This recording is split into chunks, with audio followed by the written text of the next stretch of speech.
Hey everybody, Brian from Progressive Force Concepts here with this month's ARFCOM drill. This one's called Half You, Half Me. And the real origin of this drill is something that we've noticed a lot during force-on-force training as of late, which is that on the range, we'll teach barricade tactics like a great many other people do. And we will teach to minimize exposure around a barricade. And of course, unless you're living in the dark ages, you're running the gun bilaterally on both sides of the body to minimize that exposure. But when we do work the barricades, a lot of times we're working on a full-size silhouette target. So you're giving a minimal exposure of yourself, but the threat that you're engaging downrange is a full-size silhouette. You can see the entirety of the body and the vital zones and whatnot.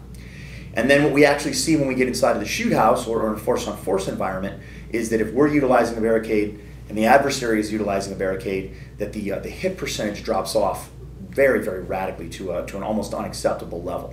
And part of the reason for that is because we noticed that the good guy on our end is actually shooting at a sliver of a target, and he's got very little exposure, very little training to doing that.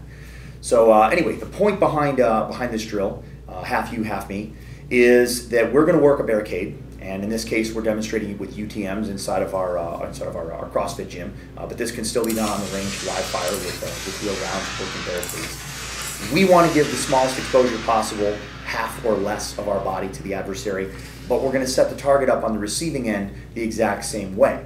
So in one of these examples here, following the right-handed model of 90% of the population, that adversary is exposing around the right hand of his barricade, which would be our left as we're looking at it. So we want to give you just a small percentage of that target to actually engage at. This may require you to slow down your shot cadence, clean up your trigger management, clean up your sights, whatever it may be. And then on the other side of the barricade, what we're addressing here is engaging partial pieces that the adversary has left exposed through neglect. This could be a foot, it could be hindquarters, it could be a shoulder, it could be an elbow, it could be anything along those lines.